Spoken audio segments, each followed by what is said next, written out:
ఎంత ప్రయత్నించినా సక్సెస్ రానప్పుడు మనం ఎంచుకున్న మార్గంలోనో, లేదా మనం చేసే పద్ధతిలోనో లోపం ఉండొచ్చు.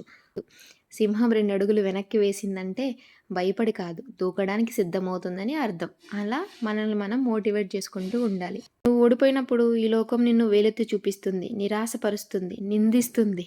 ప్రపంచమంతా నిన్ను వదిలేసినా నేనున్నానంటూ వెన్ను తట్టే ఒకే ఒక్క శక్తి కుటుంబం. మన విజయ శిఖరాల్లో ఉన్నప్పుడు చుట్టూ వందల మంది ఉంటారు. కానీ ప్రయత్నాల్లో విఫలమై మనం కింద పడిపోయినప్పుడు, లోకమంతా మనల్ని విమర్శిస్తున్నప్పుడు, మనకు ఆశ్రయం ఇచ్చి గుండెకు హత్తుకునేది కేవలం మన కుటుంబం మాత్రమే. వారి ప్రేమే మనకు అతి పెద్ద బలం. నాకు అంతే.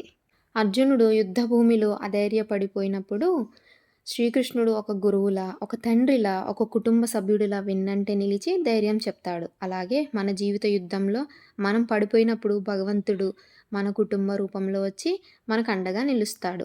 మీ జీవితాలలో శ్రీకృష్ణుడు లాంటి ఒక గురువు, తండ్రిలాగా మీకు సపోర్ట్ చేసే వ్యక్తి ఉన్నారా? ఉంటే కామెంట్‌లో చెప్పండి. నా లైఫ్‌లో నాకు శ్రీకృష్ణుడిలా అంటే మా పెద్దక్క, మా చిన్నక్క.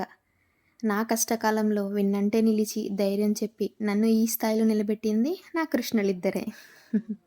ఓటమి అనేది ఒక ముగింపు ఎప్పటికీ కానే కాదు. వెనక కుటుంబం ఇచ్చే భరోసాతో ధైర్యంగా మీ ప్రణాళికలను మార్చుకోండి.